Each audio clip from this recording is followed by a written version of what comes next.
HCTV Sports is supported by The Spool House. From prom to weddings, let us suit your formal wear needs. Culver's of Hastings. From savory butter burgers to sweet scoops of frozen custard, we've got something handcrafted for everyone.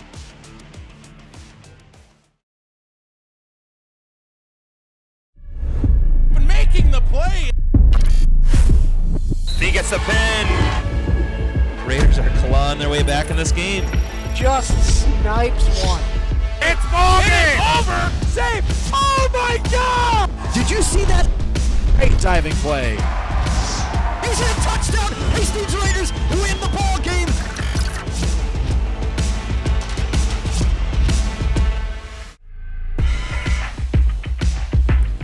Welcome to Todd Field at historic McNamara Stadium, where our girls soccer team is taking the field on the first section game of the 3AA quarterfinals. The Twin Cities Academy Tigers are coming to Hastings to take on our Raiders, the 7 seed versus the 3 seed. This is going to be a very intriguing matchup of two programs that have played very different schedules. Records indicate otherwise, that Twin Cities Academy comes in with a very successful season, rightfully so, but this is going to be an interesting showdown. I'm Kyle Kreiser, as always, joined by Jeremy Reuter. Jeremy, we don't know a lot about this team that's coming over to Hastings, but what do we know about Twin Cities Academy Great River Tigers? Well, like you said, we know they came off a very successful season with 14-2, 84 goals scored. I mean, that's a fun, exciting season right there. That tells you a lot right there. 26 goals scored against. They've had a successful season. Again, hard to tell when you don't see a lot of common opponents, so sometimes you really don't know until the match starts. One of their 2 losses this year did come to Simley. That's the one common opponent that we could find. They lost 3-1 to Simley, whereas the Raiders actually beat them 5-0. Let's look at the 3AA girls soccer bracket. You can see Holy Angels as the number 1 seed. They're taking on Richfield at the 8. Cretin-Durham Hall is the 4, taking on South St. Paul at the 5. That's an interesting bracket right there. Cretin-Durham Hall doesn't have a great record, but boy, they play a gauntlet of a schedule. The Raiders come in as the 2 seed, taking on Twin Cities Academy, and then Simley is the 3 seed, taking on Highland Park.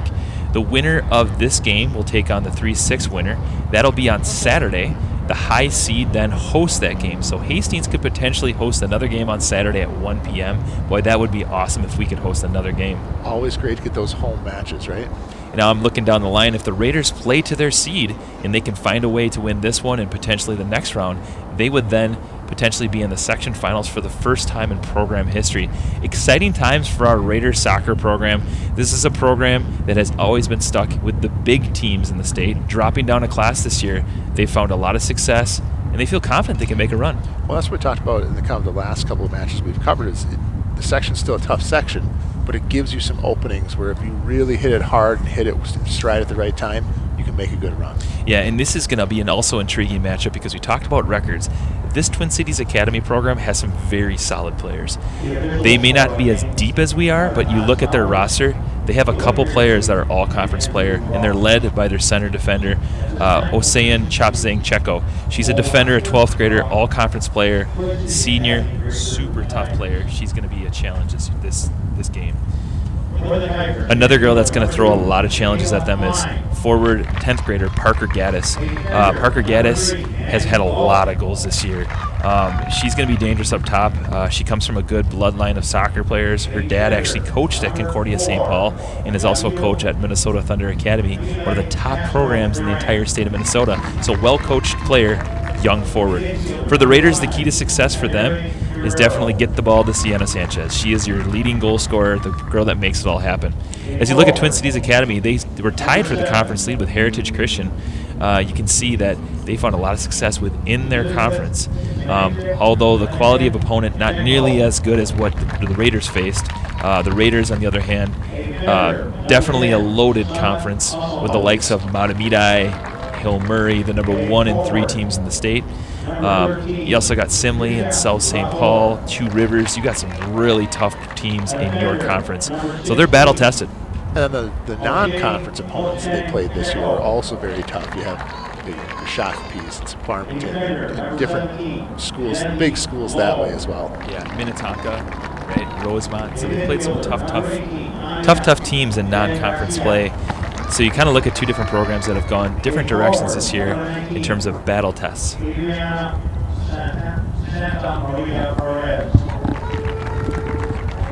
We apologize about the technical difficulties. We're just getting going here. The sun is shining here at Todd Field. We're still working through the glitches as we kind of get ourselves prepared here. You can see that they're doing announcements of the players here. Absolutely gorgeous day at Todd Field.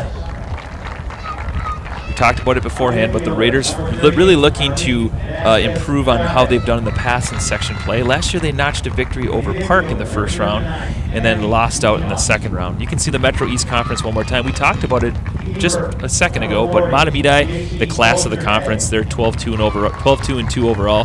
The Raiders lost a 2-0 match to Matamidi last week. Hill Murray 6-1. The Raiders did fall to Hill Murray as well. The Raiders did tie Two Rivers in third, the Raiders in fourth, Simley in fifth, just behind South St. Paul. I believe Simley did win that head-to-head matchup, which is why they have the higher seed. And then Tartan and North St. Paul to finish up the Metro East Conference. But there's no easy game in that conference. Even the likes of Tartan going to give you fits every single week. For sure, and the one game they didn't play was the North St. Paul game. Yeah, that was the one game they actually won by forfeit. So every single game that they did play, boy, it was a battle, absolute battle. Looking at Section 3AA, look at the comparison here. You can see Holy Angels sits atop Section 3AA. They are the returning state champs in AA. There was some little bit dispute that if Hastings should have been deserving of the 1 seed. They did beat South St. Paul. South St. Paul beat Holy Angels. So there's some conversation there. Simley as the 3 ahead of Crete-Durham Hall. Crete-Durham Hall's overall record can be a little deceiving, as we mentioned. A brutal conference schedule that maybe doesn't always show their success. South St. Paul comes in at the 5 seed. Highland Park right below them. Twin Cities Academy 0-1 in the section play at 14-2 overall. And then Richfield comes in as the 8 seed. Let's talk a little bit more about Hastings' roster and who they have to look forward to. We highlighted Sienna Sanchez, but they have a plethora of just attacking players that are super successful. Another player that comes to mind is Jersey Appert up top, very fast midfielder / forward. Another player that comes to mind is Olivia Erickson. She is their center mid. She runs all over the field, brings a lot of pace and energy. On the outsides, they have really successful speedy players in Ellie Levine and Ellie Magnus, so the Ellies will run the flank for them. On defense, they've been rock solid all year, but especially the last month. They're going to start Lila Mahoney and Kaylee Geeson, 2 very solid center defenders with the speed on the outside with Caitlin Wood and Ava Santamaria. That kind of rounds out their lineup in a nutshell. Their goalie is Grace Knoll. Overall, they have a very deep, solid lineup. And we'll see them rotate players through those positions. It's nice, like you said, you have depth, so that if you're wanting to get somebody a break, get somebody some rest, fresh legs, it's nice to not have that drop-off from player to player that a lot of teams would see. And then they have 2 other attacking mids. Bryn Kelly's probably going to get the start. She's the young sophomore. Bryn does a really good job in the middle. She's shifty. She's quick.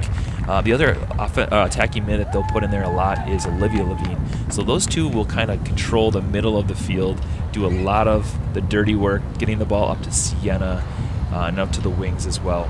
But the key to success for the Raiders is just stability. They have to be solid in the back line. When they have their chances to score, they got to put it away. When they've been able to do that, they found a lot of success. And we've talked too about throughout the season that they used to rely a lot more on strictly speed because they have it. But seeing those last couple games, moving the ball well, passing the ball well, controlling, and then use that speed as kind of that off-speed pitch almost, right, to catch people when they're falling asleep a little bit. It's a very veteran-heavy team as well, the Raiders are. As you look at their roster, they have 9 seniors on their roster, most of whom play significant minutes. Their junior class as well rounds out most of their starting lineup. They have 1 freshman in Grace Brox who will kind of get some spot time at defense, and then Bryn Kelly, the lone sophomore, who will play in the mid and get a lot of time there as well. But overall, this lineup is top-heavy with juniors and seniors. They're battle-tested, they're tough, gritty girls, and they have athletes all over the field. And they've played together for a long time, right? So they know each other's tendencies. They kind of know what to expect. That can make a huge difference in these big games. Yeah, and after talking to Ellie Levine last week, she said they really feel strongly that this is their time to shine, that they can make a run. So it starts today with Twin Cities Academy coming into town. If they can get up early on this team, I think it's going to be demoralizing from the start. I do think so. And that's when we've seen the Raiders have the most success. They get that fast start and just pound on that gas, right? Keep it going. Yeah, we saw them against South St. Paul a couple weeks ago. They got 3 early goals in the first 10, 15 minutes and put that game away early on. If the Raiders can do that from the jump, I feel pretty good about their chances. They should be favored in this one. But again, we talked about it. Twin Cities Academy has some quality players in their starting lineup.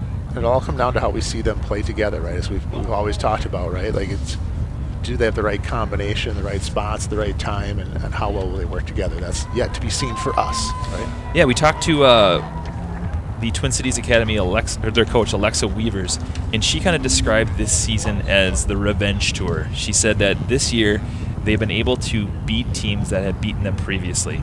They have found a lot of success in beating teams such as Washington Tech and Mounds Park Academy, West Lutheran, St. Agnes Park Center, teams that had beaten them prior. They came back and beat them this year. And Alexa Weavers, really proud of her team. She said that they're just a really tight-knit group. And unfortunately, they did have some kids transfer into their soccer program this year. Since they are a kind of a combination of multiple schools, they've been able to get kids that came in. Paul Armstrong, I believe this is his third year with the Raiders. He has been building this program for the last couple years. And Paul's just been getting this program stronger and stronger each year. And the one thing you're going to hear from Paul, and you'll hear him on the mic, he is one of the most upbeat, positive people you'd ever see and hear.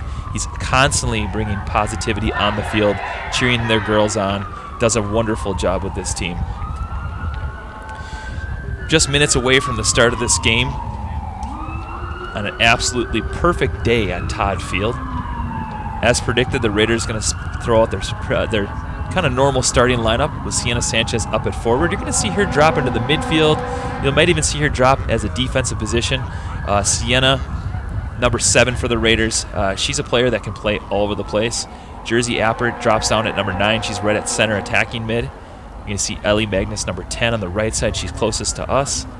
Ellie Levine on the far side. She's got that preferred left foot. You can see Bryn Kelly and Olivia Erickson right in the middle, right behind Jersey Appert. Erickson's on the left side, Bryn Kelly on the right. They're interchangeable. They'll play all over the field. And then you can see the flat back four of Kaylee Geeson, Lila Mahoney, Ava Santamaria, and Caitlin Wood. This should be a fun game. Let's see what happens. We're about ready to get started. Reminder for our fans, we mentioned it already one time, but if the Raiders were to pull out a win here, they'd have another home game on Saturday and potentially another home game on the 14th, which is next week, Tuesday. So potential for a lot of soccer coming our way. Refs will get the game started, just counting out the players, and we'll get rocking and rolling here in the quarterfinal matchup between Twin Cities Academy and the Hastings Raiders. Raiders in the dark blue and Twin Cities Academy in the lighter away jerseys of the white. And we'll get started. Tigers swing it all the way over to the left side. Trying to possess, loses possession off Ellie Magnus. It'll be a Tigers throw. Maddie Bulk on the throw-in.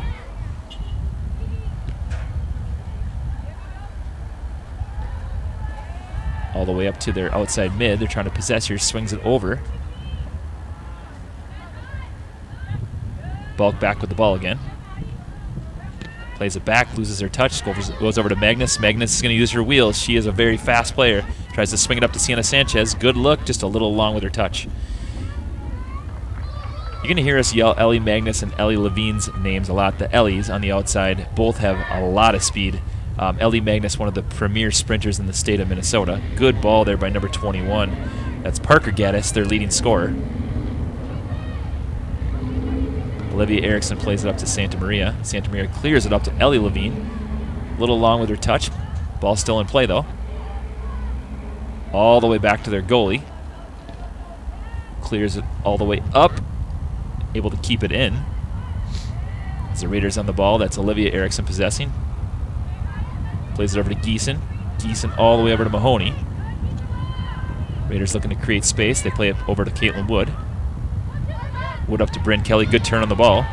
She clears it up. Tries to go through ball to Sienna Sanchez. She's got a breakaway. See if she can bury this. They're going to call offsides. Good look by the Raiders early on. Just couldn't link up. Maybe a half step offsides. That was a great ball, though, by Caitlin Wood to find Sienna. It'll be a Tigers kick here on the offsides call.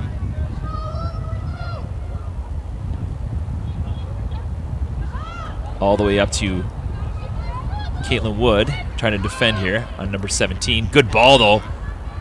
Just loses their touch. Olivia Erickson controls. A little bit long on her first touch. Oh, man, she just blew right past her. She's got some options here. Tries to play it to Ellie Levine. Levine's got good wheels. Defender chasing, just can't link up entirely. Tries to swing it across to Sanchez. Oh, first touch just a bit off. It'll be a goal kick. Good combination play there by the Raiders. Just couldn't link that last pass in the back of the net. All right, the player on the ball is the one we talked about, Osayan Chop Zhang Cheko, their senior center defender. One of the anchors in their program. I believe she's playing at Bemidji State next year. She's very skilled on the ball and plays for one of the top club teams in the state of Minnesota. Good turn on the ball there by Gaddis. Tries to go along with it. Up to Ava Santamaria, a little bit long with her pass. Ellie Levine's got some space. See if she can save this. She does. She's got some options. A little bit long on her first touch. Good work by Levine battling for this ball. Still in play. Maybe a Raider throw-in. Nope, back to the Tigers. So people that aren't familiar with the Twin Cities Academy program, they're kind of a combination of multiple schools. Twin Cities Academy, Great River School, the Math and Science Academy, and the St. Paul Center for the Performing Arts. Don't try to have me memorize that because that's a lot of schools. Good defending there by the Tigers as Erickson gives chase. Tries to play it up, but Magnus chasing well. She's just going to let her run out of bounds, and it'll be a Raider throw-in. Magnus has a monster throw-in. Let's see what she decides to do here. If she'll go down line or play it down the middle. Big throw-in all the way up to Jersey Appert. First touch just a little bit long, goes out of bounds for a Tiger throw-in. Maddie Bulk on the throw-in here. Back to her sister, Chopsang Zeko.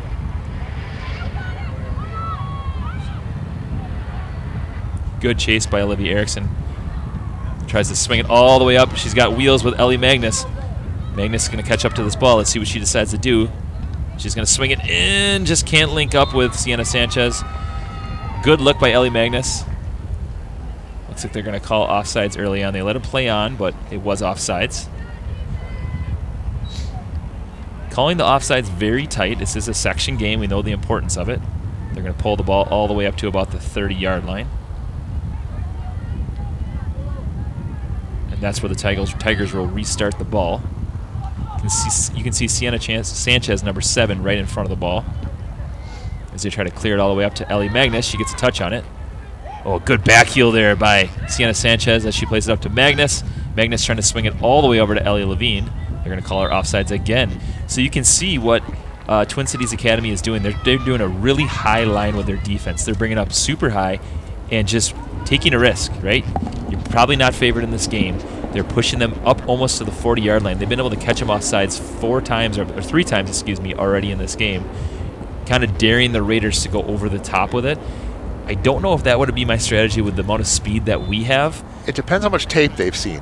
Yeah. Right? You know, because you saw Ellie Levine take a run there, right, and almost got loose in that corner. Like it's a risky play, but does give you a little more field to play with. Yes. Ball sneaks out to the middle. Good turn on the ball. That's Zemikin Cheko on the ball, number 7. Number 13 with the ball now, Prisha Rithor. Tries to link up with Olivia Erickson, just a little long in the pass. Tigers been able to pass the ball pretty well so far early in this game. She's going to kind of go from distance, way out long with her left foot. Grace Cano all over this. So those are not the kind they're going to sneak past Cano on that. No. Cano clears this all the way up to midfield line. Magnus giving chase. She's got some options if she can link up with her forwards. Tries to play it through. Chopsang Zeko all over this, though. Tigers doing a good job collapsing near the ball here, right? And really settling down in an area. Plays it back to their center defender. Picks her pocket. Is she on sides? Let's see if they called. She's got some space. Let's see if Sienna can get there. A little bit long. Flag went up on the side here. Yeah, we can't see it from our angle, but I did see a flag kind of come up late. They let him play on. Good touch there by Jersey Appert. Good body control. A little bit long on her pass. See if Ellie can control this. So you can see what the Tigers are doing. They're making it kind of an ugly game. They're jamming the middle, pressing a high line, forcing the Raiders to really be patient. And if they're not patient, that's where so far we've seen them be unsuccessful with the offsides calls. Good throw into Sienna Sanchez.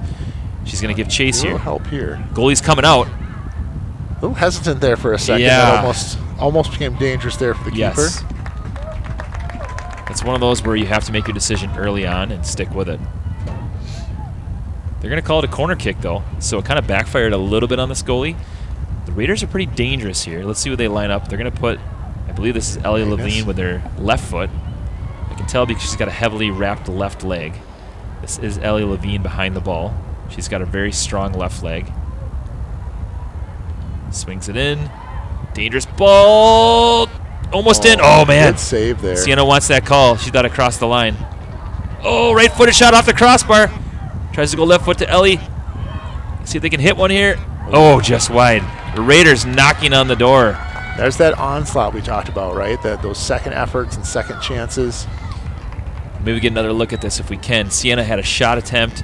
Maybe crossed the line. She wanted the call, and it flew back to Ellie Levine. Oh, she picked her pocket. Let's see if she's got. They're going to call a foul in the box. There it is. That's going to be a penalty kick. You can see the call right now. Let's see who they line up behind this ball. Is it going to be Sienna? Is it going to be Jersey? Who are they going to put on this ball? It looks like Sienna's walking up. She to be wants honest, this. if you're the defender there, yeah, you committed the foul there. You get the PK here, but Sienna Sanchez loose one-on-one with your keeper is no way to leave your keeper hanging either. So within the first 10 minutes of this game, Sanchez draws the foul, gets a penalty kick for her squad here. She's been pretty automatic in the box here. Let's see, we have not seen any PKs for the Raiders in the games that we have televised. But if she could put one in the back of the net here, that would really kind of ease the tension of the early section quarterfinal game here. It erases those concerns with the early offsides, too. Yes. So Sanchez lines up to take it. Buries it in the back of the net, and the Raiders take a 1-0 lead after about 9 minutes of this game. Sanchez with yet another goal. And I like that play there by Sanchez, right? Just pick a nice spot, smart, fast on the ground. Don't risk the ball sailing wide one way or the other. Just take the nice, easy placement. I say easy, but she makes it look easy, yes, not because it's easy to do. Simple pass to the post, right? You know, and I'm a firm believer, too, of if you draw that foul, you should typically get the PK. And I like how Coach Armstrong just said, this is your chance. You guys decide. You can see Sienna right away picked up that ball and walked to the center line like, I got this.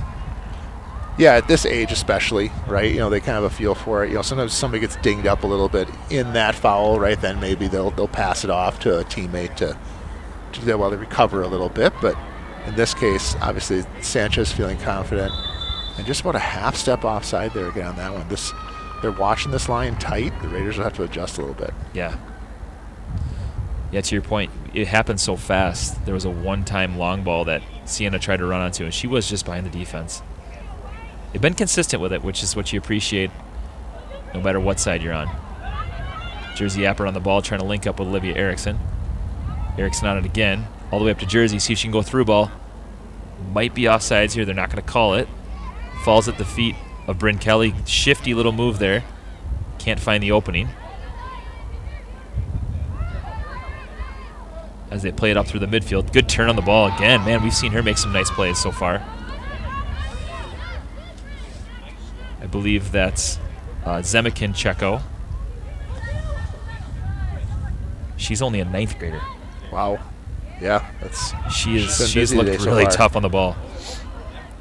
And I believe her sister is the center defender that we had talked about prior. Ellie Levine loses the ball. Number 13 on it again. That's Prisha Rathor. We're saying that central core there. We're saying those names quite often there. That seems to be the most their play so far for the Tigers is running through those three. That's Genevieve Lowe on the ball right there. Number 17.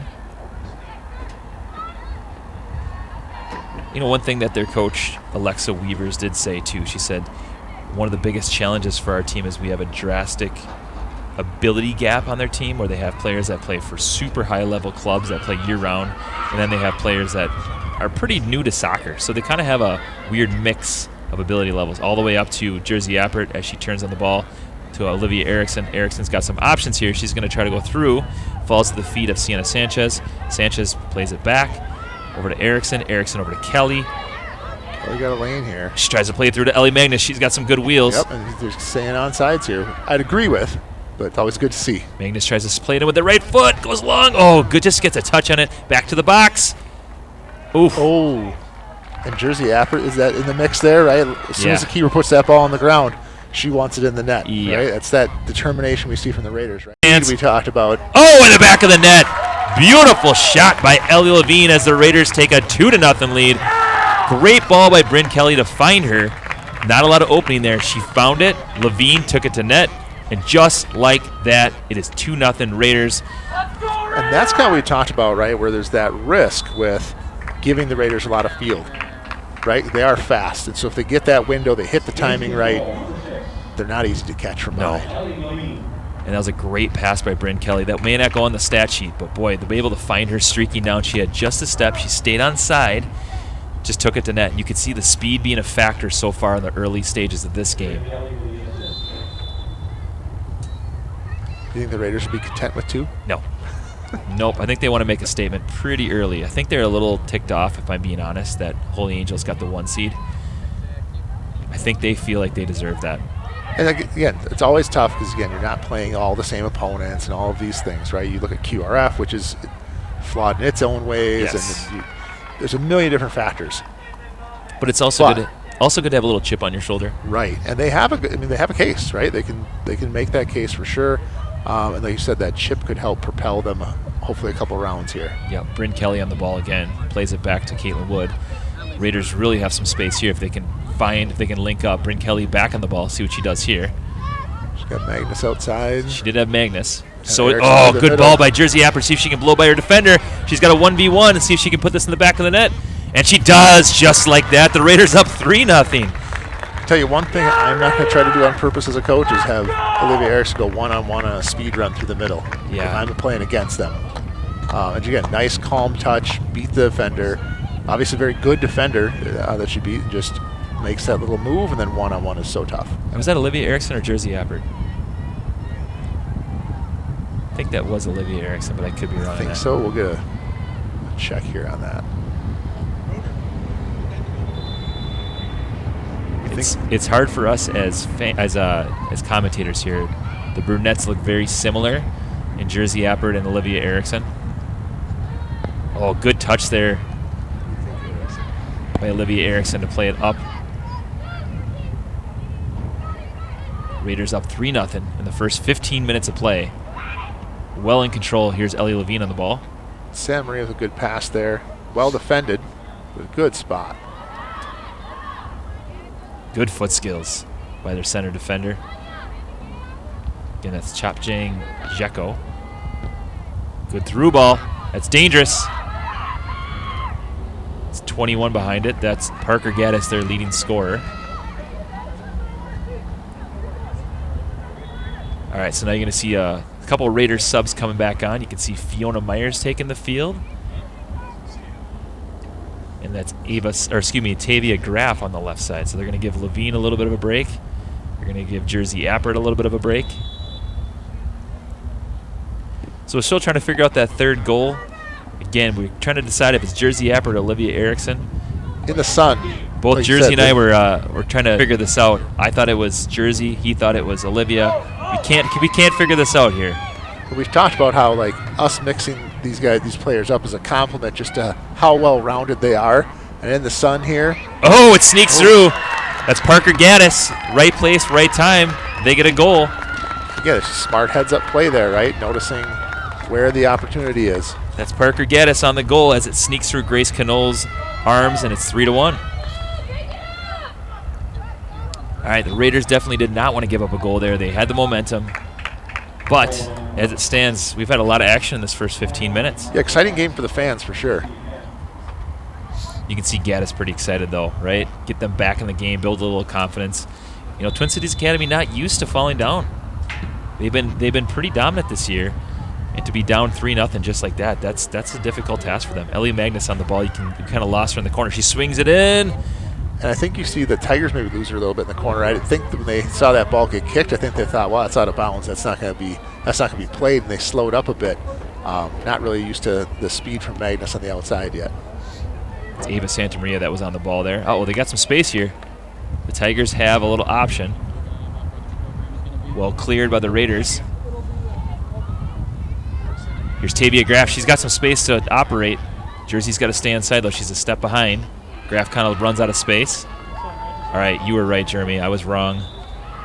50-50 for us. Don't get used to that. Right? 50-50 for us, right? Like, I suppose if we always say just opposite people, then Yes. one of us is always right. Yeah, there we go. It was Olivia Erickson on the goal, confirmed by the parents of all people. They know more than us, right? They know their kids. That is very, very true. It's probably not good if they're not figuring out who's who, right? Yes. So they should be a step ahead of us on that. All right, Raiders with the corner kick here. This is Ellie Magnus who's going to swing it in with that big right foot. She goes to that back post. Oh, just can't link up with Myers there with the nice header, just a little high, right? Just a great spot to be. Good ball there by Ellie Magnus, one of her best friends, and Fiona Myers. That would have been sweet if those two could have linked up. As it is, it goes out of bounds for the goal kick. A little C's connection there. Right? Yeah. Two C's players. Two of my wife's old students there. Two of her favorites. I can say that. You know, like they're all favorites, right? But these are two great students here. For our fans that are not familiar with Hastings, that is the Catholic school here in town. Oh, good ball. Jersey Appert giving chase. It goes out of bounds. It'll be another Raider corner kick. Here. See if they have Ellie Magnus line up behind this one again. Might get another look here at trying that same connection. Let's see who they have behind the ball here. All right, so that's Olivia Levine that's going to take the corner kick this time. I think Ellie Magnus just came off. So Olivia Levine going to take the corner. She swings in with that right foot. That's a good ball. Oh, just couldn't link up again. So we talk about interchangeability. That looked like a very similar play. Sim placement with a different person taking the kick. Let's see this again. Olivia Levine curls it in with that right foot. Nice and low, driven well. Fiona Myers just can't link up. Man, she's got to be kicking herself. 2 chances on corner kicks. Just missed the mark with her head the first time and this time with her foot. But what I like is both contacts were immediate and directed towards goal. Because if you sit and mess around with the ball in the box, somebody's going to defend it. So it's the quick strikes you're looking for. So Magnus still in the game. They just gave a different look with Olivia Levine taking that corner. We got a couple other subs that are on play now. Ruby Bauer's in at forward.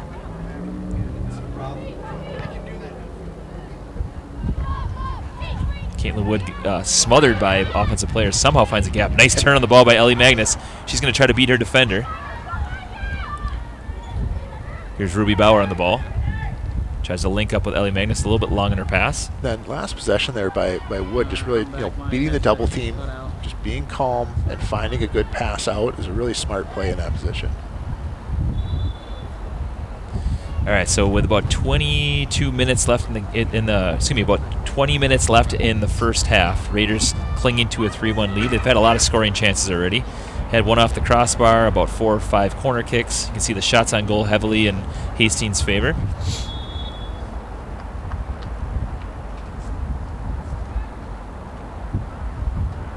Raiders all over this as they try to play through the middle. Here's Olivia Levine who's going to play it all the way back to Kaylee Geeson. Geeson over to Mahoney. Mahoney's got to be a little careful here. She clears it all the way up to Ruby Bauer. Bauer's going to give good chase here. She's got some pretty decent wheels. See if she tries to swing the center cut back. She does try to go near post. Side netting. Good ball there by Bauer, though. That's a good spot, right? Test out the corners on these keepers. It'll be a goal kick for the Tigers. Chopzang Cheko, their center defender, the all-conference player, number 16. She's been busy this game. She's had her hands full with the likes of Sienna Sanchez and Jersey Appert and Olivia Erickson. Ellie Magnus getting a break right now on that right side. Geeson over to Mahoney. Mahoney over to Wood. Wood plays it through the middle. Nice touch there by Olivia Levine. Got Claire Montgomery up on that right side now in for Magnus here for a spell. Well done by Olivia Levine, step into that ball. She got to go through ball. They're going to call it offsides. Boy, again, not by much there, but they're calling that tight line. They are. But I like the aggressiveness. Obviously, we've seen it pay off a couple times already. Yeah, Jersey Apper just a step off sides. You could tell Olivia was like, should I pass it? Should I pass it? Why not? Even though she kind of could see it, you could see the body language on that. Good step to the ball there by Graf. Just mistouched it, mistimed it.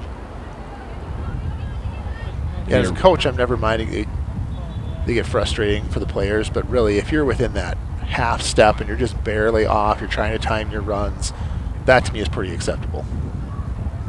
All right, it's Grace Brox that's taking the throw in here, subbing in for Ava Santa Maria. Fiona Myers. Brox on the ball, going to try to swing it through the middle. All the way over to Caitlin Wood. It's a good look. Wood's going to play it back to her outside. Try to swing it to Montgomery. Montgomery steps in front. Good turn there. Yeah, that was nicely done. Olivia Levine on the ball, over to Fiona Myers. Myers over to Geeson. The seniors connecting up here.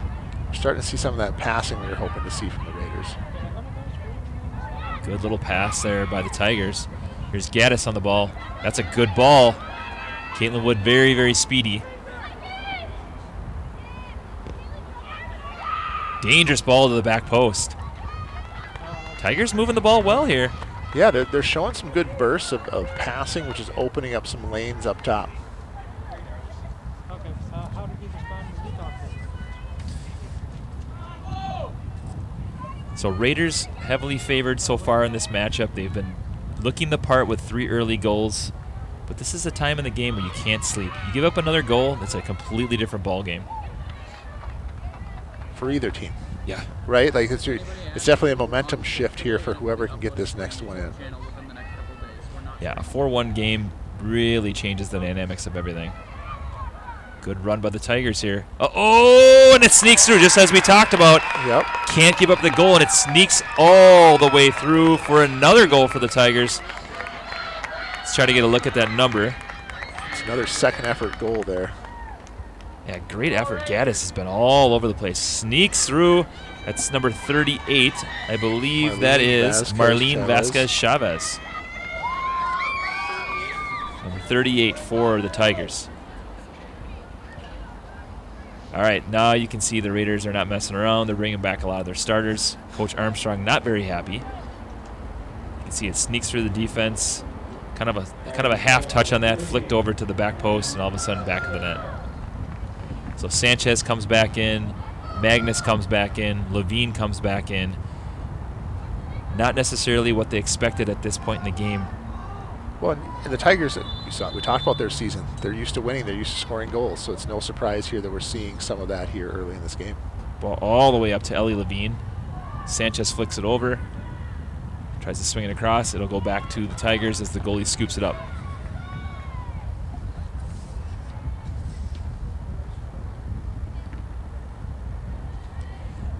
All the way up to the midfield. That's Bryn Kelly chasing. Over to Ellie Magnus. Magnus up to Wood. Tries to just clear that ball. She's got some space on it. Let's see what she decides to do. She turns. Plays it over to Kelly. Kelly over to Erickson. Erickson tries to swing it through. Levine's got some space. She's got a strong left foot. She's going to swing it in over to Sanchez. That's a great ball over. Good ball there by Levine. I'll tell you the difference in that one, though, is Sienna just got bodied at the end. Just kind of affect her last touch. You can see she got a body come right there, right before she got a touch on the ball. Just push her forward, just kind of lost her touch on the ball. That's good movement by the Raiders, though.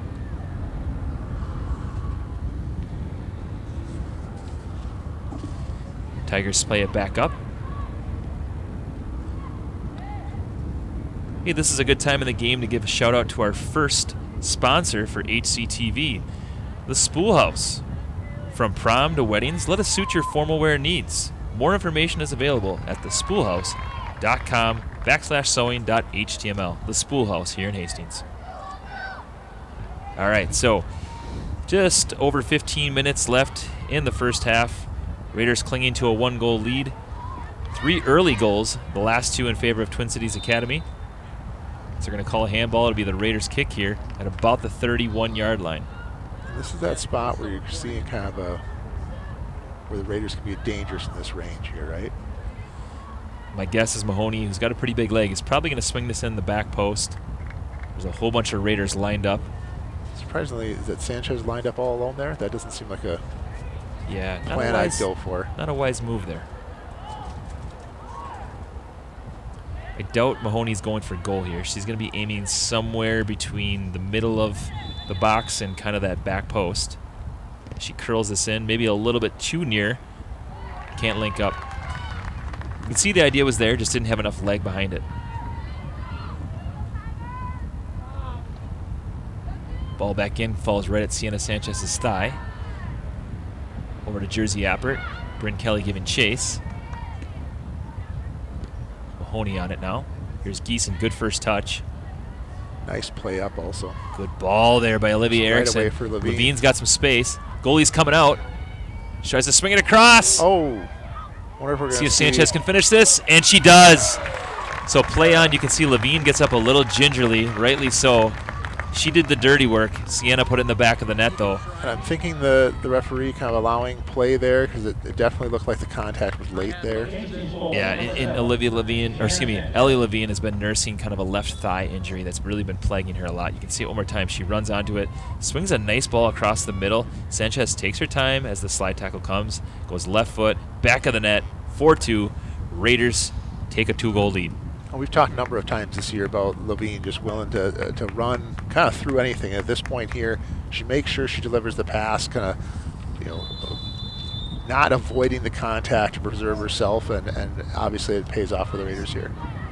Good combination play there by the Tigers as they throw in numbers forward quick. Gaddis again involved in it. Here's Ellie Levine on the ball again. She's going to play it all the way over, just can't link up with the middle. Well, here's Ellie Magnus giving chase. Probably not going to win a foot race here. Not somebody you want a foot race with in the back end. You see just the defender kind of getting too much of a touch there. Oh, good ball. See if Sienna can bury this. There it is, back of the net. So it took 2 tries, but Sienna Sanchez was able to link up with the Ellie Magnus cross, and the Raiders take a 5-2 lead. And really, if you give Sienna 1 chance, it's in the net. Yeah. If you give her 2, yeah. I don't like your odds keeping it out of the netting there. So that is Sanchez's 3rd goal of the night already. Again, here's Magnus, swings it across. You can see Sienna, first touch. Not the greatest shots, gets it back, buries back of the net on that right foot. Took her time on that second one, had a little bit more time to do it. You can see one more angle to her chest and down, back to her chest, cuts it back, bam, back of the net. It's 5-2 Raiders.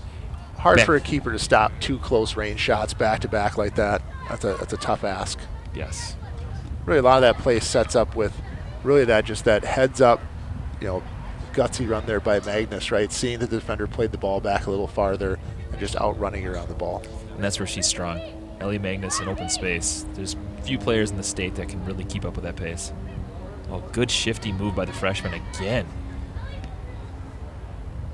She's going to be problems for the state of Minnesota for the next couple of years. She is fun to watch. And we're seeing here, the Tigers not afraid here after giving up a couple goals. They're playing their line up at midfield yet. Yeah, Zamakin Cheko, the midfielder, 9th grader. We talked about her. She has been so shifty, so dangerous out there. It's going to be a Raider throw-in again here. We will not do a goal replay. There's been a lot of goals, as much as you'd like to see them. So we will not do a goal replay at the halftime. So you'll just have to keep up as we go here for our fans that are tuning in. Or hit the rewind button. That's the beauty of modern TV, right? Absolutely. For our fans that are just tuning in, again, the Raiders went up 3-0 in this game. Tigers clawed back, got 2 goals. It was a 3-2 game at one point, and now it's back to a 5-2 lead. You get a Raider throw here on that outside edge. You get Ellie Levine throwing in, finding Ava Santa Maria on that edge. All the way back to their goalie. Not that I want to look ahead too early for the next round, but the Raiders feeling pretty comfortable with the 3-goal lead. If that was to stand, the most likely outcome would probably be to play Simley again, who they would see in the second round on Saturday. I think the Raiders feel pretty good about that matchup. And they should. The last game went well. Now, the only risk you run into is, do you feel too good about it, and are you too comfortable? I don't think this Raiders team would fall into that trap, but it's definitely something you want to keep in the back of your mind so you bring that intensity. Well, and you know, you watch the scoreline of that game against Simley. That was a complete dominant effort in that last game. South St. Paul played them probably better than I would say Simley. Not only by the scoreline, but just the style of play. It just seemed like more of a dangerous game. South St. Paul gave them lots of fits. Simley, on the other hand, did not seem to match up real well against us. And we talk a lot about matchups, right? You know, if you don't match up well defensively or offensively, a game can get out of hand pretty quickly, and that's what happened in the Simley game. And then again, South St. Paul, the only team to beat Holy Angels, they're on their side with Cretin-Durham Hall. So I think it's a favorable draw for the Raiders. When you look at the bracket, I mean, you got to feel good about where you're at. Personally, I'm hoping that if you're the Raiders, you're looking to see if somebody can maybe eliminate Cretin-Durham Hall from that bracket for you, right? Yes. It's a tough. They're a tough out. They are a tough team and have had a lot of good, challenging matches this year. Yeah, and the fortunate part for the Raiders this year is that they did not draw the same section as Matamidi and Hill Murray. That section is brutal. We've played both opponents, both of them beating us. They're in the same section together. I believe it's section 2AA, if I remember correctly. And we called that Matamidi game. That was resting some of their better players was a strong squad. They're the what real they deal. thought was a rebuilding year. Yeah. Losing 11 seniors and they're still the #1 team in state. It's pretty impressive. Oh, good touch there. Oh, man, how does that come through? Just floated over. That's a nice little pass there. Stop me if you've heard this before, but Parker Gaddis yet again involved in the dangerous attack. Gaddis has been lethal. Just shifty, savvy, does some good things on the ball. She has a goal tonight, and she also got an assist, I believe, on the second one. So she's been in the action for the Tigers. That's a 10th grader. That's going to be somebody they look to continue to lead that team going forward. Yeah, she's got, like we talked about, good bloodlines with her dad being a coach. Calling, I think, Olivia Erickson there for a little too much contact, in their opinion. This is a dangerous spot. This is kind of a pseudo corner kick if you think about it. A little bit closer. A little better angle almost. Yep. This range you can go directly on net or just short. Let's see who they have lined up here. That's number 19, Santa Maria Perez. It's Ariana Santa Maria Perez that's behind the ball. She's going to swing it in with that right foot. Canole all over it this time, no doubt. Canole do a good job directing traffic, setting that wall, getting her best sight lines ready there. Let's see it one more time here on that dangerous free kick, kind of like a corner. She drives it in, but Canole read it from the jump. Magnus giving chase here. Good work by Levine. Just can't find the last touch. Good close on the ball though.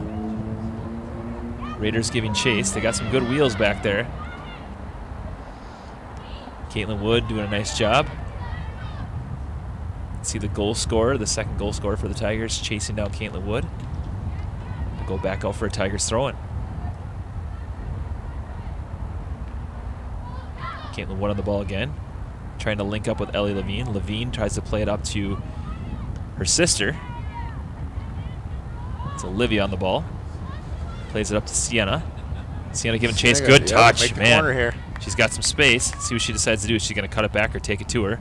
Trying to turn the corner. Sanchez has got some room.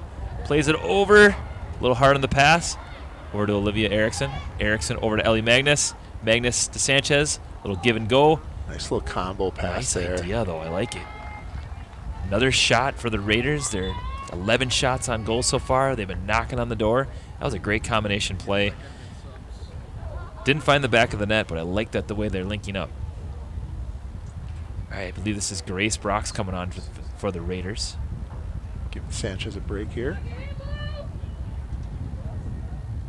That's Jersey Appert coming back on. She's taking more of that center forward role.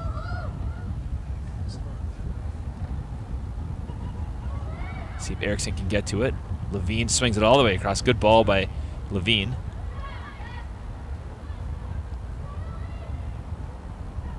Good touch there by the Tigers. They try to possess the ball, play it through their star freshman. Oh, nice great run ball. There. Kaylee Geeson hustling back to hopefully clean this up for the Raiders. Well done by Geeson, though, to get to that ball and play that out. You know, Geeson usually she plays she looks very calm back there. Here we see her making a great run to clean it up. But you know, they testament to the Tigers. They're making a good play because we don't often see her have to do that. No. We know she can when needed, but we don't see her have to do that very often. Yeah, Geeson not a burner by any means, but she uses her body well. She's a smart player, kind of always under control, right? Good flick on. Oh, just wide. Another good combination play, and again, stop me if I said this before. Parker Gaddis once again involved in the play for the Tigers. The Tigers do a good job setting up some of those dangerous balls, right? Those little floaters through, a quick little roller through that can be so hard to defend. All right, so Fiona Myers coming on for Bryn Kelly. Myers a senior. Kind of one of those glue kids that always just kind of does the right thing. Good ball there by Ellie Levine. As Geeson takes control and steps to it. She's going to try to swing it all the way up to Jersey Appert. Appert cuts it back, trying to link up with Ellie Magnus. See if Magnus can do something with this. She's going to save it. She's got some room. Magnus swings in with that right foot. Back post. Dangerous ball, and it finds the back of the net. Wow. Ellie Levine with another goal. That was an awesome, awesome touch there by Levine. Swung in by Ellie Magnus. The Ellies connect. That's yet another hustle goal. Play out of both of them there, right? Like that's a ball that a lot of times you'll see in a soccer match roll out of bounds. Yep, let's see this again. Ellie Magnus making that run. Swings all the way across. Ellie Magnus all the way over to Ellie Levine. Ellie's link up for yet another goal as the Raiders take a 4-goal lead. One more angle. Links up, first touch. Dangerous bouncing ball, back of the net. Right place, right time. Made connection with the ball. Hey, this is a good time to give a shout out to our second sponsor, Culver's of Hastings. From savory butterburgers to sweet scoops of frozen custard, we've got something handcrafted for everyone.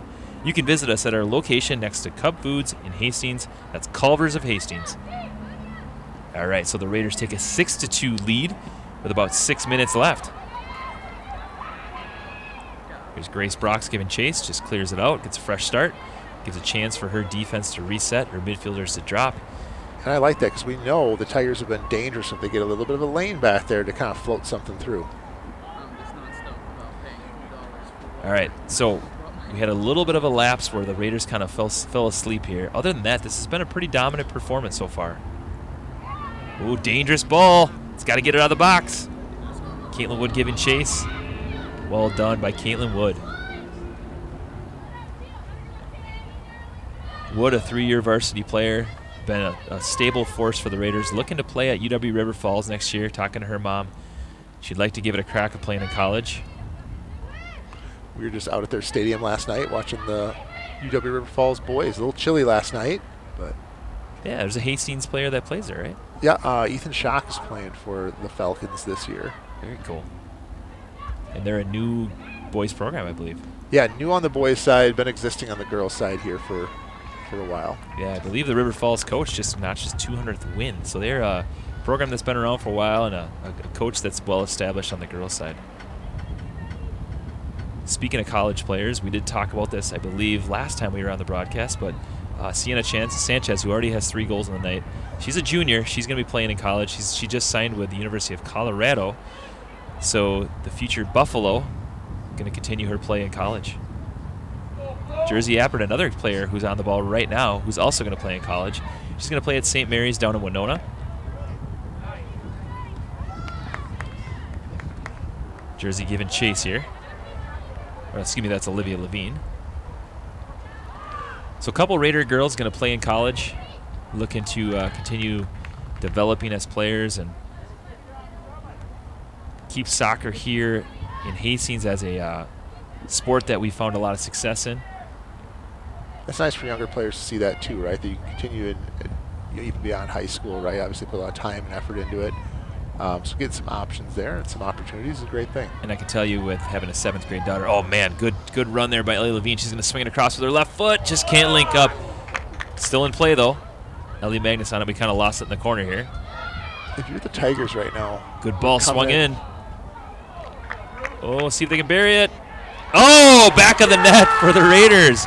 Ellie Levine again. So I was just going to say, if you're the Tigers here, one of the things you have to do, we know Sienna Sanchez 3 goals on the night, but on that outside edge, if you're the Tigers, what do you do about Ellie Levine? She's been a problem on that left side. For sure. Fast, she's strong. You saw playing through contact there again to make sure the ball is delivered. That's a hard out on that edge. I missed the cross in. Who swung this in? It looked like, was that Wood?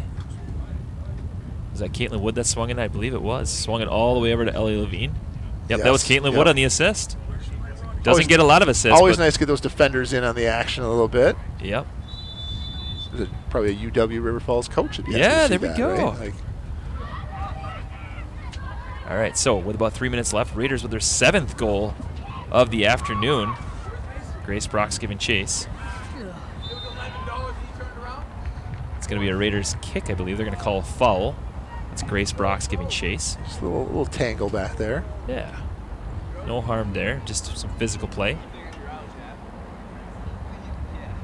So you're seeing the well-established veteran team and the Raiders kind of flexing their muscles a little bit. This is where, you have a veteran team that, the game gets close, but not so fast. We're gonna change that quick, and boy, they changed the game pretty quick. Once it got to 3-2, kind of opened up, scored some goals, and so far put this game kind of out of harm's way. And sometimes you need that wake-up call a little bit, right? This is postseason. Really can't be messing around anymore. So you got to work on minimizing some of those fall-asleep moments. And the hard part for the Raiders, or for, any opponent that plays the Raiders, is that they just have so much speed all over the field. It's okay you can defend one player, but defending 3, 4, 5 players that all have speed, it's difficult to defend. Right. So you could say, we were just talking about that. Like, okay, what do you do about Ellie Levine on the other side, on the far side from us here? Okay, well, find your fastest defender, put him there. But then you leave Ellie Magnus, one of the fastest track runners in the state, on the opposite side. As a coach, I don't have a lot of answers for that. Yeah, pick your poison, right? And then Sienna Sanchez, also very, very fast in her own right. She's also dangerous and a kid that you don't want to leave alone. I mean, good ball. Gaddis involved again, but she's offsides. Just a step. Good recovery there by Grace Broxall. Referee noticed here the AR's flag is up. But what I like, though, is that, Grace Brox, young freshman, never stopped playing.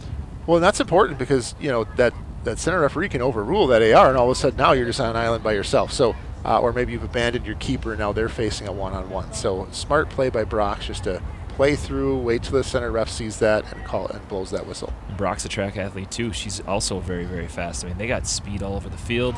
Talk about Libby Erickson in the middle, and it's a fast team in general, but you have that top-notch speed. Look here again, just another track meet here for Ellie, who's off the races here again. Dangerous ball, almost to Jersey Appert, just couldn't link up.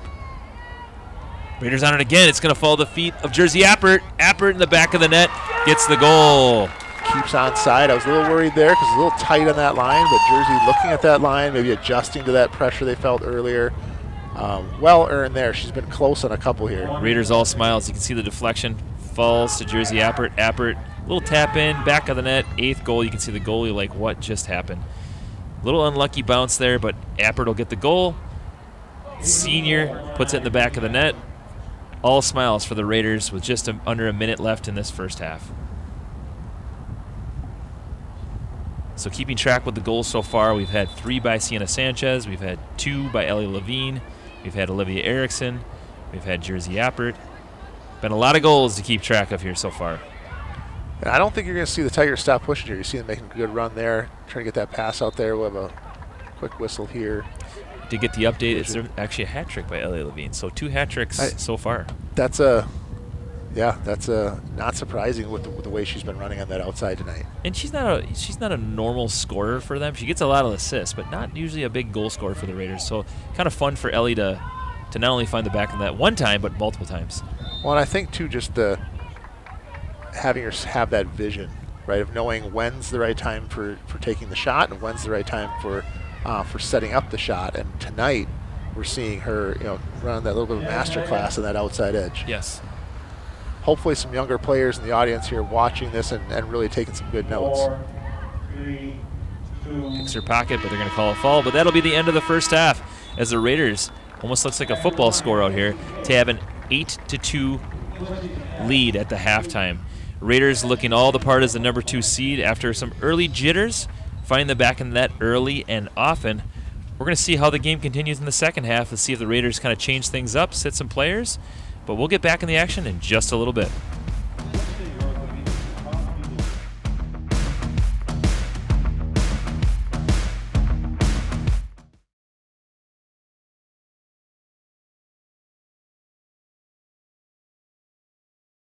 Push that trash that way, not this way. Come on. Oh, hey there. Do you like HCTV? That's one small step for Hastings and one giant leap for community television. Do you want a custom video that promotes your business or organization and gives you the results you're looking for? As an HCTV sponsor, our staff will work with your business or organization to create a custom video to promote your brand. You also have an option of getting a shout out in every sporting event we cover. And that's 3 points for your business. So support HCTV today! Go to hastingstv.org/sponsors for more information or to give a one-time donation.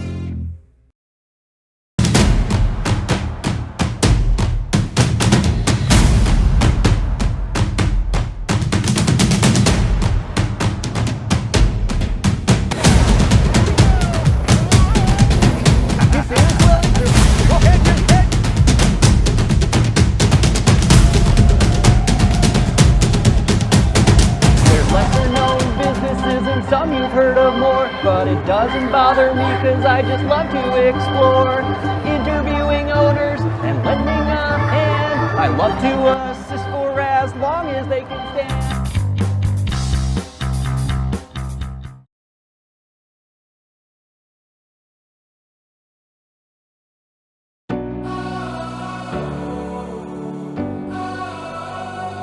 Who are we? We are artists. We are entertainers. We are storytellers. We are teachers. We keep you informed. We follow the action. Who are we? We are Hastings Community TV.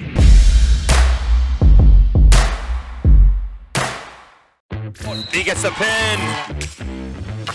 What a move, what a goal! Oh, what a shot, scores! The Raiders, can they get the lift? Yes, they do.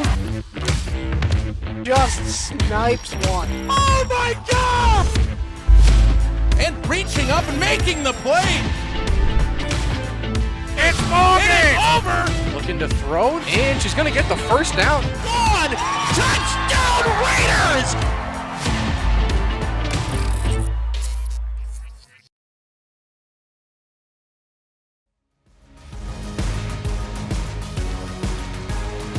Welcome back to Todd Field at McNamara Stadium, where our Hastings girls soccer team has a sizable 8-2 lead over the Twin Cities Academy Tigers. It's been a pretty dominant performance in the first half, Jeremy. What has been a standout for you so far in this game that's been a key to their success? Well, one, you're getting goal production for the Raiders from multiple players, right? And you're seeing that the hustle on the outsides has really set up some nice plays in the middle of the field. Yeah, and I think for me, the biggest thing that I've noticed is the speed factor. That's where Hastings has been able to take advantage of a lineup that's maybe not as deep as ours. And so that has been a place where they've kind of picked them apart a little bit. They've used that speed to their advantage, and it's really helped them out. We talked about the next round of play, not that I want to jump ahead too much, about potentially playing Simley again. Simley is actually down at half, 1-0 against Highland Park. So if that score holds, things could change completely in terms of plans for the next round for the Raiders. And that's might be, again, a little tight matchup over there. You'll see what Simley does at halftime to adjust, but definitely a close matchup there. All right, let's see if there's any lineup changes for the Raiders. It looks like they're going to start with the exact same lineup as they started with in the first half. You might see they might play for a limited amount of time and then get a rest, saving legs for the home stretch here. The Raiders battle tested, as we mentioned before. They've had a lot of games under their belt this year against some of the toughest competition in the state. But you want to save those legs, especially if there's injuries on your team, and you want to make sure you're well set for Saturday's matchup. And just the more experienced players have, the deeper you can go when you need it. All right, so Bryn Kelly tries to clear it all the way up to Sienna Sanchez, bouncing ball. Lies at her feet. You see the Tigers wisely just getting two people behind Sanchez just to, you can kind of let her get the ball, just to kind of keep a wall in front of her to avoid that quick turn. Sanchez falls hard there, but luckily she's okay. They swing it all the way over to Jersey Appert. Jersey's got some options. She's going to play it through to Ellie Magnus. Magnus has got good wheels. She's got a couple options in the middle of the field Swings here. into that right foot. One touch by Sienna, just goes a little bit wide. Good combination play there by the Raiders to start off the second half as we try to fix our clock here. And we see them working on some of those quick connections, which is going to be good as you get into some of that steeper competition through the playoffs here. So it'll be a running clock for the second half here because the Raiders have a sizable lead. So no stoppage, even if a goal is scored or an injury happens. Ball goes out of bounds. It'll be a Raider throw-in. Let's talk a little bit more about this Twin Cities Academy program. They are a co-op of different charter schools. Twin Cities Academy, Great River School, Math and Science Academy, and St. Paul Center for the Performing Arts. One of the cool things about this program is it is very diverse, from kids from all different backgrounds. This is a program that just 3 years ago only had 15 total players in their program, and this year they had 40. That's growth is important, and we're seeing obviously some very talented players on the team, and you just got to keep developing that into a cohesive unit. They have a varsity and a JV team, which I don't think years ago they would have ever dreamed that. Not with 15 players. No. You're lucky to have your one varsity team at that point. It's a little light on the roster just for that. Yes. Coach Weavers kind of credits their growth due to positive, encouraging, and uplifting environment. She said that they have great leaders, great captains, and they have fun. Constantly singing on the bus rides and joking around, and they just keep things nice and light and fun. And because of that, girls are coming back out for the sport and bringing a friend with them. Well, and then you saw, we talked earlier about their record, right? You built that into winning then at that point, right? And you're scoring goals, you're not giving up a ton. That'll help your environment as well. Tigers possessing well as the ball kind of goes out of bounds. It'll be a Raiders goal kick. And one thing that Coach Weavers did mention as well is they have very, very good coaching, and maybe this is one of the big draws for their program as well. Bob Usselman is Summit Usselman's dad, Summit a player on their team. He actually was a Division I goalie coach, which is pretty cool that you have that high level of coaching on your program. Well, and handy for the Tigers is I know they had a couple seniors or seniors step into net here that was not really used to playing that position, and that's a big deal. I know they have J.C. Ostertag injured right now, but MJ Jors, I don't know if I'm saying that right. Yep. Stepping in as a senior to help out in net. That's a big ask. It's a stressful position. It's a difficult position to learn on the fly compared to maybe some similarities in the field playing positions. So always a tough thing to do to step in and do that at a high level. Goes out of bounds for a Tiger corner kick here. That's number 21 behind the ball. We've called her number a lot. Parker Gaddis, their leading goal scorer. She's going to line up behind this corner kick. Good turnout by the Raiders today in this section quarterfinal game, and why not, right? Beautiful day. Watch some soccer, watch our girls find success. Good ball, they drive it across. Goes back to Gaddis. She's going to try to drive it back post, but just mishits it. It goes out of bounds for a Raider goal kick. So they do have a couple all-conference players, Parker Gaddis being one of them, Ocean Chapsang Chekow and Anya Vandarcia. 3 all-conference players in their lineup.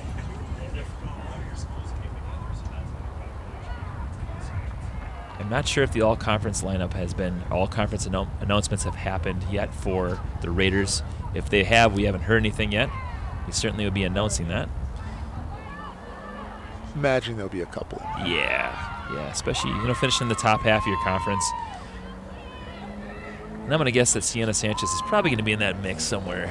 If not, we probably got to rehaul how that system works. Yeah. Right. Ellie Magnus on the ball here, tries a big throw-in. Over to Jersey Appert, who loses control. Bryn Kelly tries to get a touch on it, just loses it as well. Good defending there by Caitlin Wood. All over this. Well done by Caitlin Wood. Just let it go out, right? Just guide the player out of bounds, get a Raider throw here.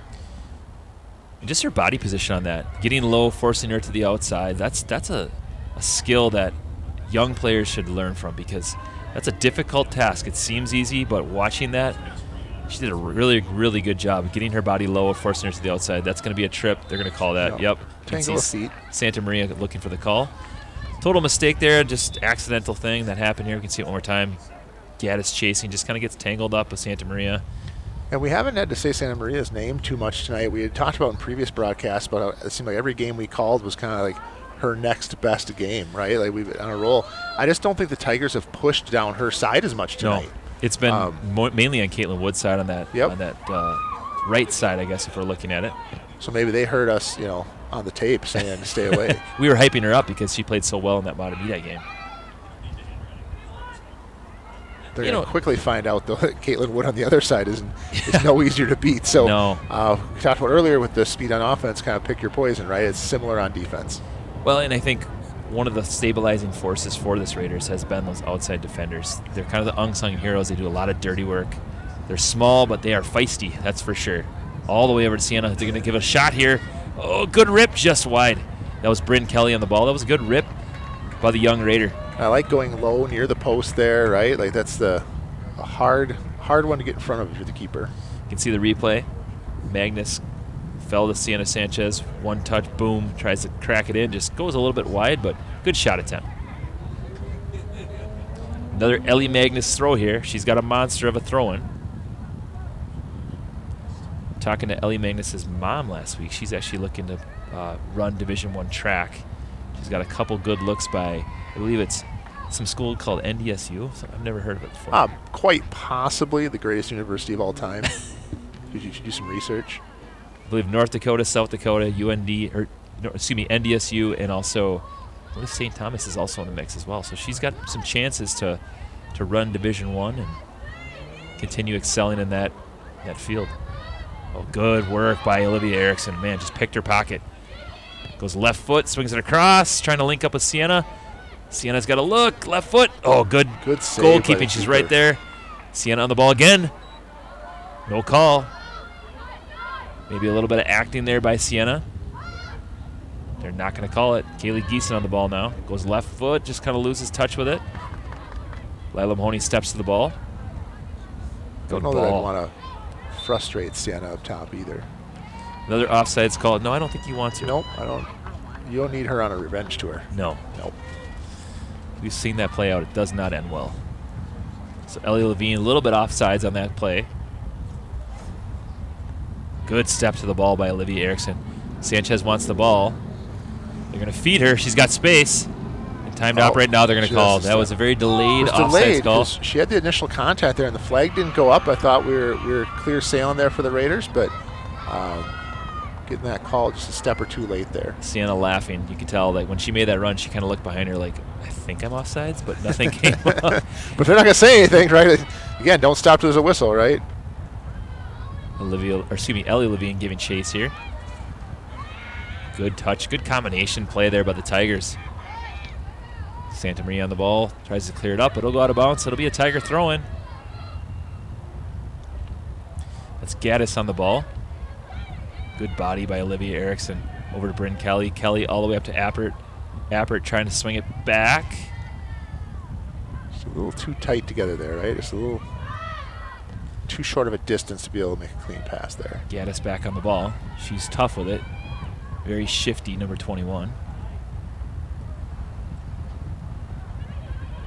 Good defending by the Raiders. Swarming them. Uh-oh, falls in a dangerous spot here. It's number 7, the young freshman, tries to go to her left foot. Boy, we've seen number 7 a couple times for them. Zemekin Chekow. She's really created a lot of things. Here's Gaddis behind the ball here on the corner kick. Gaddis every time she gets a look at it here too. 100%. She has a goal and an assist tonight. Very skilled on the ball. She's got a strong right foot. She swings it in. Cleared out by Sienna Sanchez. Falls to Ellie Levine's feet. She's going to play it up to Ellie Magnus. This might become a track race in a second. As Caitlin Wood slides up.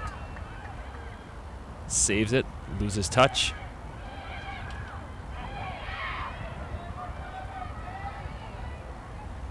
See, it's still in bounds. They're going to say it is. Well, now they're going to call a goal kick. So there it is. A little delayed call again.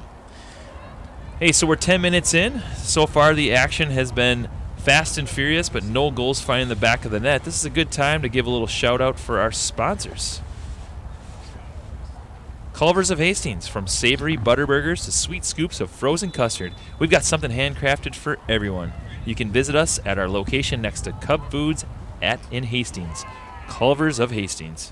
That's another crew and staff there that does a ton for the community. My wife's school just there the other night. They did a fundraiser night for their Eagle Bluff field trip they have coming up, and just the managers and staff there just being great, helping out the kids, earn some money for their trip. So Culver's definitely helping out the community in a lot of ways in addition to sponsoring us. Here's Ellie Levine again on the ball.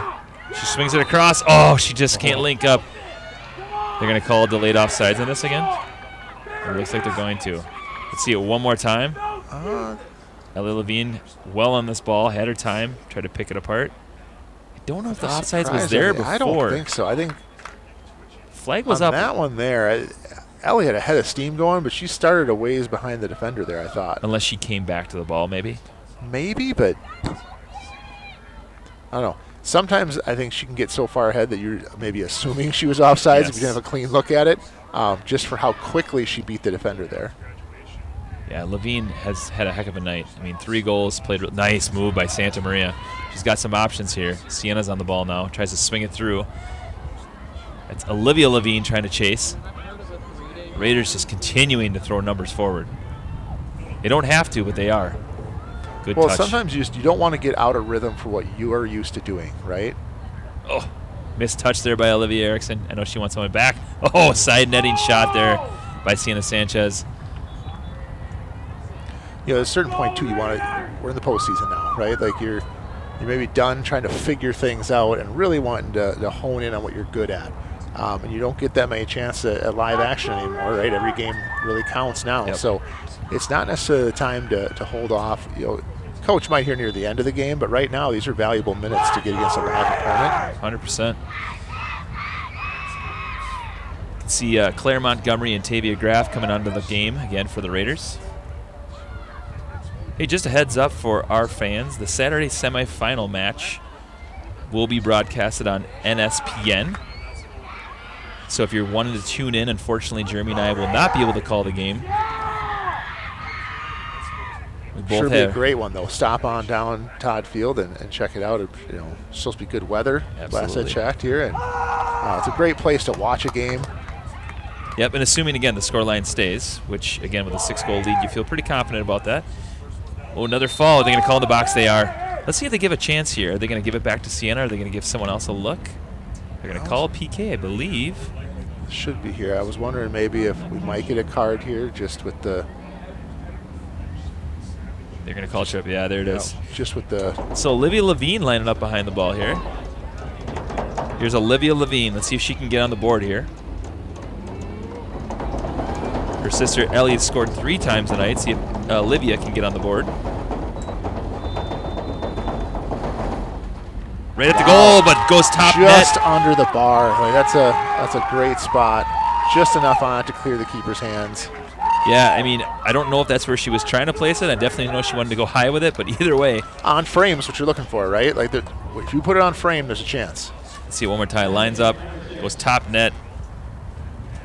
Hit it with such pace, too, that it was pretty hard to stop regardless. Goalie didn't even really move. Top net, through the hands, back of the net. 9-2 Raiders. And sometimes you go right down the middle. Like keepers are often trying to decide which way they're going to go.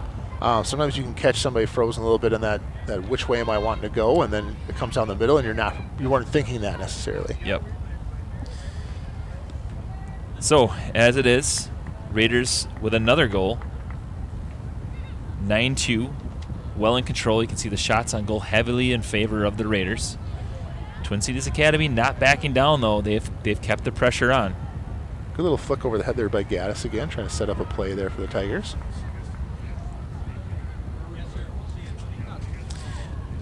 One little note that I did want to throw in about this Twin Cities Academy team as they line up for another corner kick.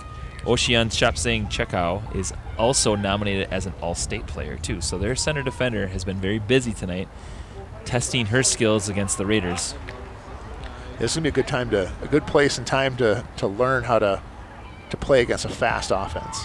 Yeah. Driven in there by Gaddis for that corner kick. Oh, good move. Olivia Erickson stepping in there. Just again, we talk about some of the unsung moves there. Just step in, stop the progression of that play. Yeah, Olivia Erickson, we've said this on numerous broadcasts, but just does all the little things, the dirty work, stepping to the ball, those things that don't go on the stat sheet, but you need as a coach. You need those players that you can rely on to do the right things. And she gets there quickly. So I think a lot of times, an offensive player, a midfielder, might feel like they have time to take another touch, get another step. Instead, what they find is she closes quickly and seals off whatever option they had. Ball falls to Ruby Bauer as she turns the corner, just out of bounds. You can see a plethora of Raiders taking the field as substitutes. Fiona Myers back on the field, along with Grace Brox on the far right side, giving Caitlin Wood a little bit of breather. Tavia Graff getting significant minutes here on the left side mid, giving Ellie Levine, the hat trick hero here tonight, a break. And that's what we talked about, a couple Raiders dinged up here maybe a little bit, right? It's the end of the season. It's a long season, a lot of games. So nice to be able to have that option here to get a little rest. Claire Montgomery with a good ball, just trying to link up with Graff. Yeah, to your point, it may be more about rest, recover, get ready for Saturday. Good step to the ball there by Claire Montgomery. Montgomery, a junior. Very smart player. Not the burner that Ellie Magnuson, but she brings a little different dynamic out there. She's more of a possession, smart player who does all the kind of smart things on the side of the field. Grace Brox defending the young freshman. Lunges in, kind of gets beat here. Brox recovers nicely there. Yeah, she's an athlete. There's no doubt about it. That ball did slip out of her hand, but they're not going to call a handball. Maybe incidental. The referee could have been behind it there, too. The angle he had maybe doesn't give him quite as good of a view on that side, kind of facing away from him. Now, you hope at this stage of the game, right? Game's kind of out of hand. You hope that the Raiders can just finish out well and play good soccer, but most importantly, no injuries at this point, right? There's no really need to play any significant or any sort of significant minutes at this point. You finish up the game, regardless of the scoreline. You just got to finish up injury-free, move forward, get into the next round. Well, like we talked about earlier too, get some experience for younger players and some of your other role players in there, just to get more minutes. So again, you're going to face some tough competition moving forward here. You're going to want to remain deep and keep yourself in good shape. Well, and I think back to last year with Jersey Appert. Jersey got 2 goals in that section game against Park. And look how that catapulted her this year into being more of that center mid lead role this year. I wouldn't say that was her role last year. She was more of a fringe starter, spot starter. And this year she's played significant time. And so sometimes you can kind of leapfrog off that experience here in these couple games going into that next season. Yeah, and who's going to be the next player up, right? They do lose a lot of seniors. You're going to see Olivia Levine and Bryn Kelly get a lot of time next year in the midfield. They're still going to have Sienna Sanchez. So they'll have those 3 core players in the midfield, but they're going to lose a lot of players on the outside. Claire Montgomery is going to get a lot more playing time. Ruby Bauer is going to get a lot more playing time. You're going to hear those names pop up more and more next year. I know the Raiders feel like this is their year where they have all the pieces in place. If they're going to do it, it's going to be this year because there's so many athletes that they have right now. Kind of an embarrassment of riches that I would say that they haven't had years before. And it's hard to replace that many seniors. Great ball there by Ruby Bauer as she plays it up to Claire Montgomery. These two have played together for a long time at the club level. Cool to see them on the varsity field together. Yeah, you try to replace that many seniors. It takes a little bit of you often take a little bit of a step back, right? Because you've had that group kind of working together. Now you got to kind of figure out where people lie, shift some people around, bring new people in. And it often takes a little bit of time just to get that feeling right. Yeah, and you got players like Olivia Erickson, senior. She's been a 4-year varsity soccer player for him. Ellie Magnus, she's been up here since she's been a freshman. Ellie Levine's been up here since she's been a sophomore. So you got some big holes to fill in the Spots midfield. You haven't had to worry about for a long time. No. I mean, the areas that they've had to rebuild have been on defense, and they've answered the call with starting Lila Mahoney and Kaylee Geeson back there. Those two have, taken a little while to link in together, but since Lila's kind of, felt more comfortable in that center defensive position, they've been rock solid. But you lose both of them next year as well. Yeah. Right? So definitely going to be looking at a little different look here next fall. Yeah, and the good ball. be a Grace shade Brock's good ball to offside Claire here. Montgomery. She's got some room. Oh, they're going to yeah. call it late. We've seen that a few times. Just waiting to get to that specific spot, and then they'll hold up that flag. I think Claire got pretty excited there for a split second. Yeah, I think you look back, you don't see a flag right away, and you're like, oh, here we go, right? Yeah. Off to the runs. So it will be interesting. Not that I want to look forward to next year exactly, but what are they going to do next year? They lose so many defenders next year. Do they slide Brox and Santa Maria in the middle? Yeah, so the experience there. Do they try someone different? I mean, this year I wouldn't have expected Mahoney to be in that position, but she is, and she's played exceptionally well. So the Raiders got some decisions to make. Depending what you do on offense, obviously we've talked about in the past, like Sienna Sanchez plays on that defensive end for her club team and is planning to do that in the future. So true. Obviously a role she's very familiar with and very competent at. So the makeup of your team could force your hand that way a little bit too. Yep. See another offsides call as Ruby Bauer was just a half step behind. They've called it tight all game, mainly benefiting the Tigers, not so much the Raiders. Hasn't made a huge difference in the scoreline. We've seen one offsides call for the Raiders that has helped them. But yeah, the Raiders going to be in a little bit of a rebuild mode next year. They still have some core pieces together. Definitely this is the year that they circled. Oh, Ruby Bauer's got some space. See if she takes this to net. First touch is a good one. Let's see if she can bury this. Oh, good slide tackle. She got all ball on that. That was well played. That's tough from that angle. By Sapjang Cheko. Let's see it one more time. She has to time this perfectly. She steps in front, gets all ball. Yeah, that's very well done. That's a savvy play by the senior. There's a reason why she's an all-conference player, that's for sure. Sometimes she's a big part of the reason why they've kept their goals against number pretty low here for the year. Yeah. Gaddis on the ball there. Doing well to kind of be shifty and make things happen. Gaddis again. Trying to link up with number 4. Number 4 is Yamil Castro Duran. Santa Maria going to take the time here. A little substitution on that end. Caitlin Wood coming back in. Looks like they're going to put Caitlin Wood in more of a midfield role here. Something she doesn't do often. She's certainly capable of. She definitely brings the energy and the pace. So they're going to slide her more in the middle. Normally she plays on the outside. Good step to the ball by Olivia Levine. Fiona Myers giving chase. Plays it up to Brox. Goes out of bounds. See if it's a Raider throw, and it is. Hey, this is a good time to shout out our second sponsor. Our second sponsor is the Spool House of Hastings. From prom to weddings, let us suit your formal wear needs. More information is available at thespoolhouse.com/sewing.html. The Spool House, off of Highway 61 here. They do a lot for our community, just like Culver's does. Prom season, comes up fast, right? It's a ways. That's a ways out. That's a little aggressive there, but definitely something to keep in mind as spring approaches. Maybe I'm just looking forward to skip winter. Yeah, there you go. How many prom outfits did you have to buy for your kids? God, it all runs together at this point. Proms and homecomings and. Are you telling me I need to start saving some money for my own kids? You should. Yep, that's a whole separate account there.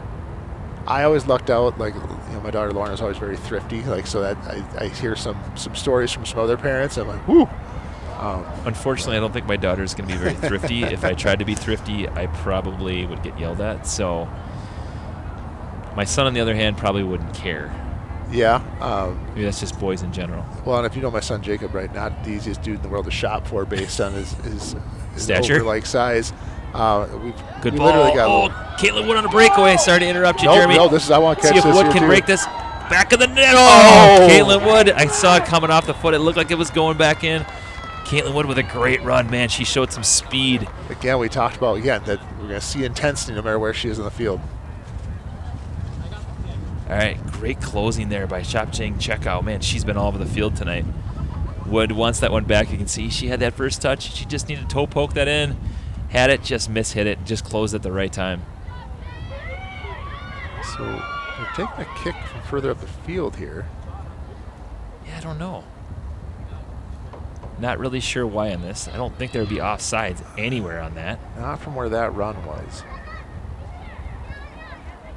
Not really understanding the placement of that ball, but we play on. Got about 15 minutes left in the second half. Good body by Ruby Bauer. They're going to call it, though. Again, a little bit of a delayed call. We've seen a couple of those today. Number 17 walking a little gingerly. That's Genevieve Lowe.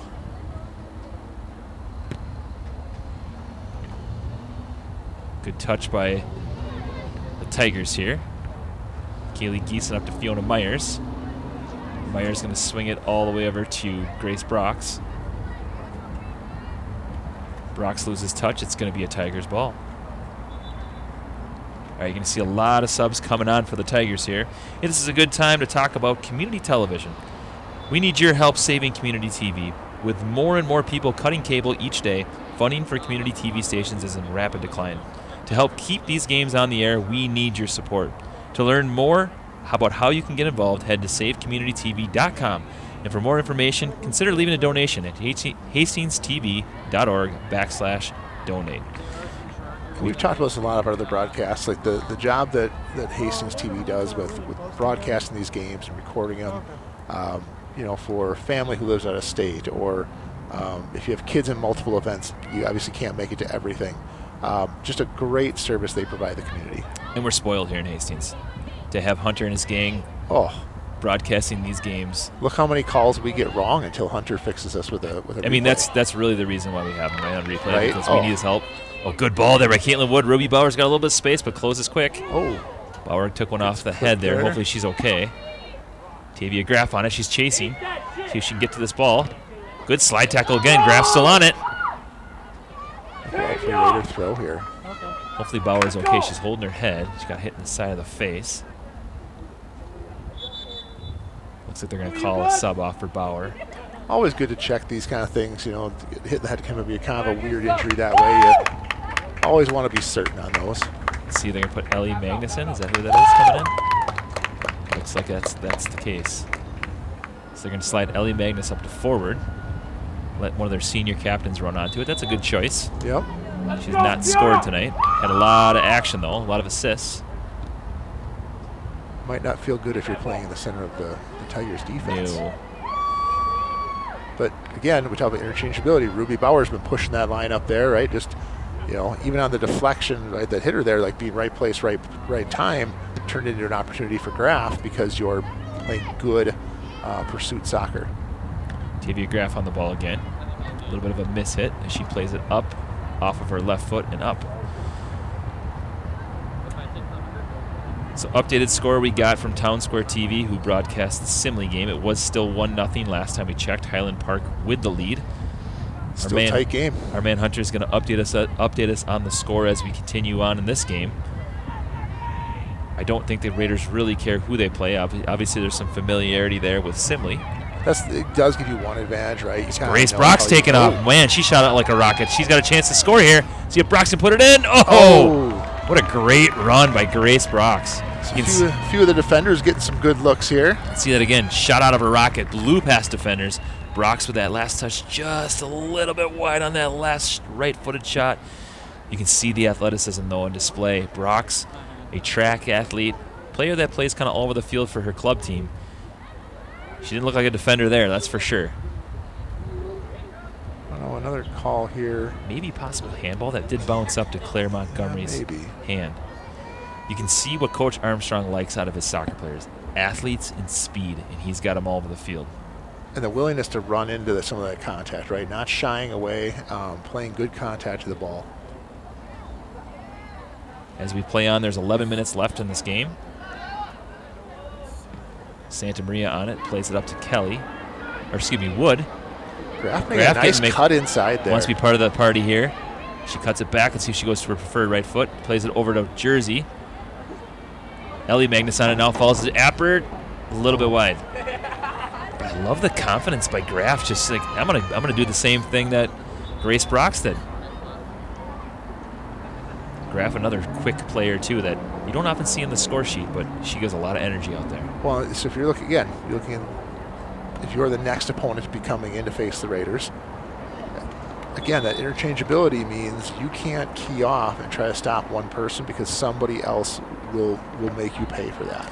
Well, and you bring in fresh legs and all of a sudden run at the defenders, it gets pretty taxing quick.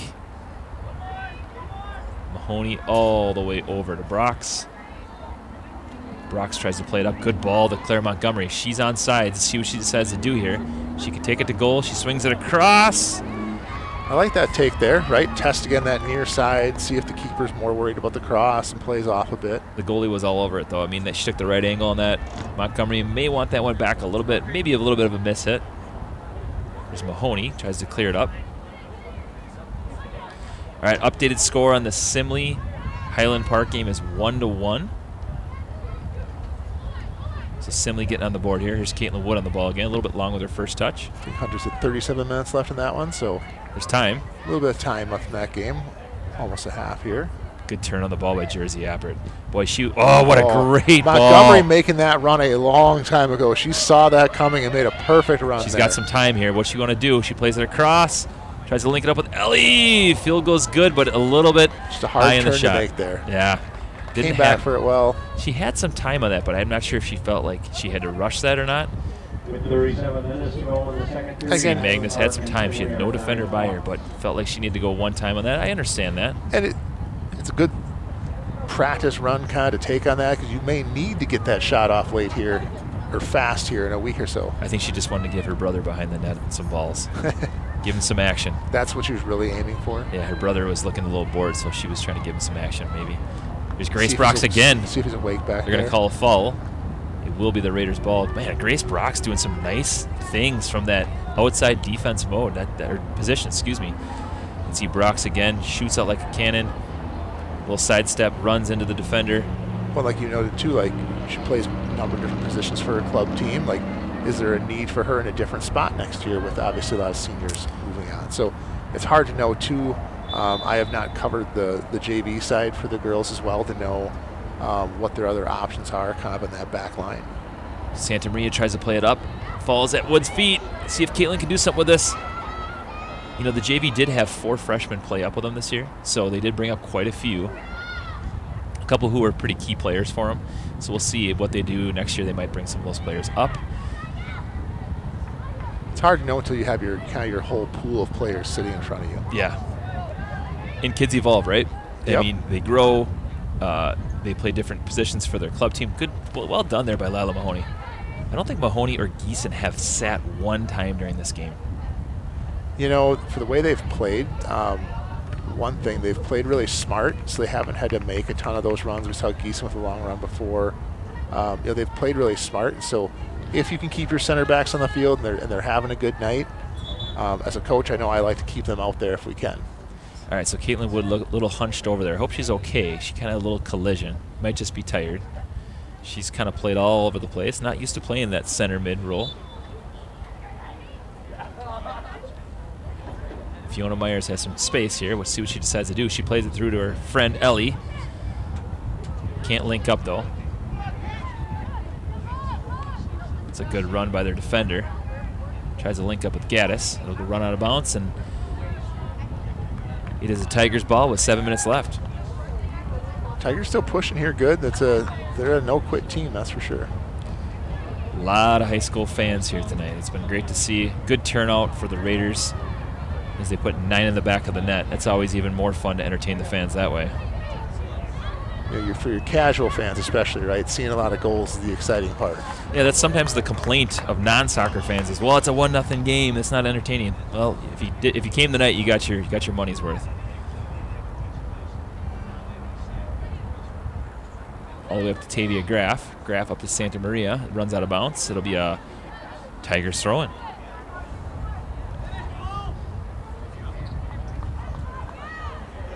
Big night here at Todd Field. Our FCA is going to be hosting the Fields of Faith tonight. And then tomorrow night there'll be a football game against Burnsville. So there's going to be a lot of action here at Todd Field. This is just the start of a lot of things to come. Busy week, right? Very busy week. 19 shots on goal for the Raiders to 5 of the Twin Cities Academy.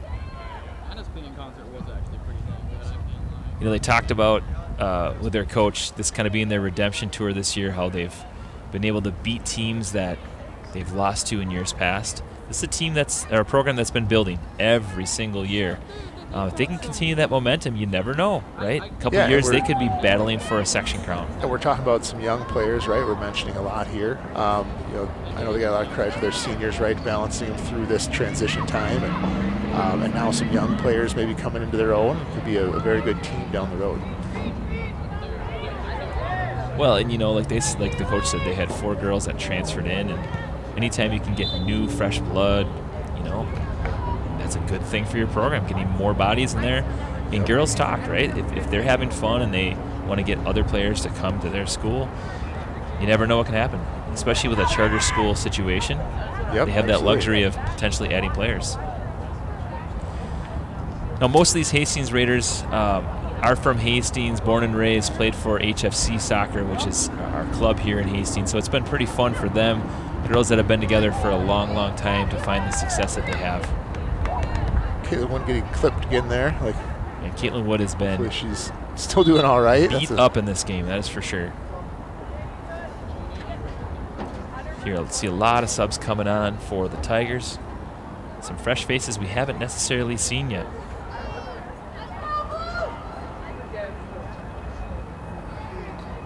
The one consistent player that's been out there has been their center defender again. And Chop saying check out. I don't think she's had a breather all game, and boy, she's needed it. I mean, she's had to work hard all game long. Yeah, she's in a tall order here with some of these Raiders up top here really pushing that back line. Cool to see Ruby Bauer back out there. I was a little worried she got bumped in the head by that clearance of the ball by the Tigers, and she's okay. She's back on the field. They checked her out. She's back at it. Always good to see. Want to see that as quick as possible. All right, ball's back at Kaylee Geeson's feet. Up to Fiona Myers. Myers all the way over to Brox. Brox, to see she's got some space. Does she want to take it here? Good look, just runs out of bounds a little bit wide. You can tell Brox was trying to decide, do I attempt to make this run? She's had some success. How much space do I have, right? I know. It's tempting, right? You find that success one time, you feel like you can take on anyone. Just under 4 minutes left here for the Raiders. Scoreline not really in doubt.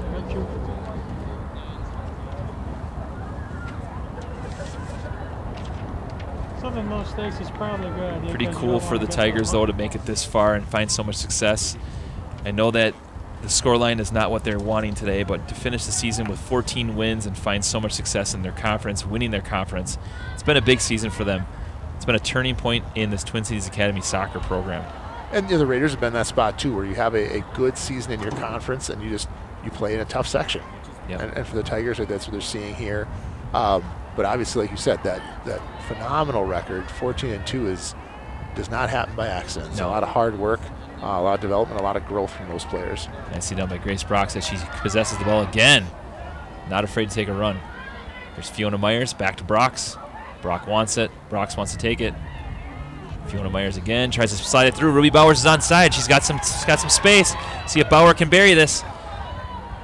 And back of the net for Ruby Bauer. Nice to see a player get a little dinged up here, have some contact, come out and just finish a beautiful ball there. Good for Ruby Bauer. Gets the goal. Gets the 10th goal for number 10.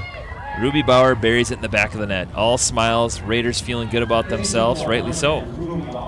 And Ruby's going to be somebody they want to see next year, right? Filling in some of that goal-scoring capability. Obviously, we're seeing it on display here, but continuing that next year as she comes back for the Raiders. Cool, calm, and collected as she buries that in the back of the net. Raiders take a 10-2 lead with 90 seconds left in the game.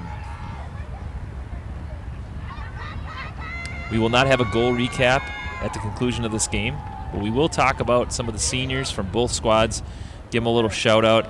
I know for Twin Cities Academy program, this is going to be their seniors' last game of the year. Good shot attempt, a little bit high. This was probably going to be our last broadcast of the year for us as well, so we want to make sure we give a shout-out to our seniors who have done so much for our Hastings soccer program. They're going to be sorely missed. I know having a daughter who's a middle schooler who looks up to these girls, she can't wait to come to every home game. It's a fun group to watch, right? You can tell, kind of like we've talked about the Tigers before, you can tell they're having fun. You can tell they play well for each other. That's always good to see as a team. It's Gaddis on the ball again. Oh, so dangerous with the ball.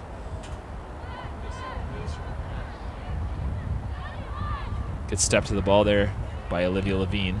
Santa Maria just clears it up. Bauer chasing again. See if she turns on the burners. She's got wheels. Bauer taking on the whole defensive line of the Tigers. This ball goes out of bounds with 30 seconds left. Bauer's played well today. She's been aggressive. She's been opportunistic. Good seams there, right? And taking the right line on the ball. Smart play. All right, so with 15 seconds left, this is all going to wrap up this last home game that we're going to be broadcasting here for the Raiders. As they're going to finish off this game with a 10-2 score line. Raiders take the win. They'll move on to the section semifinals where we await the opponent.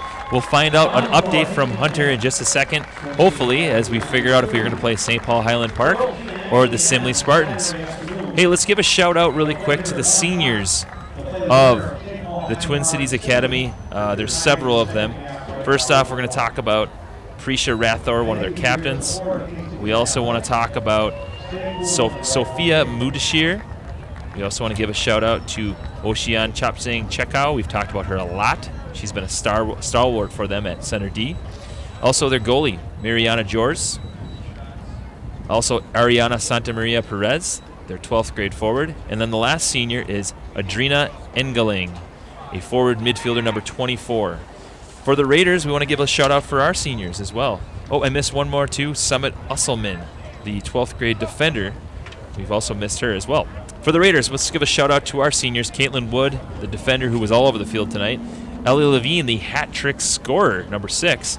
Lila Mahoney, the center defender, who's been a stalwart, rock solid back there. Jersey Appert, who's been all over the field as a forward and midfielder. Olivia Erickson, who scored a goal tonight at midfield, one of the captains. Along with Kaylee Geeson, the other center defender. Fiona Myers, who got significant time as a midfielder. Also Ellie Magnus, who played all over the field tonight, the sprinter out on the outside. And then Tavia Graff, the defender/midfielder. Lots of seniors for these Raiders. You can see the bracket really quick. Still waiting the top side of the bracket, either Holy Angels or Richfield, Cretin-Durham Hall, or South St. Paul. But the one that the Raiders are circling is the winner of the Simley Highland Park matchup. Either way, the Raiders will host a game on Saturday at 1 p.m., and I think the Raiders have to feel pretty good about whoever they play moving forward. Well, and I think they have good reason to, right? You come in tonight, again, we don't always know how these matchups are going to look when you're playing teams who've not played common opponents. But to come in, to take care of business, settle in, and really get a chance to work on some of those offensive measures during a live game, they have to feel great about how this wound up here tonight. Yeah, we will try to cover the section finals if the Raiders do make it.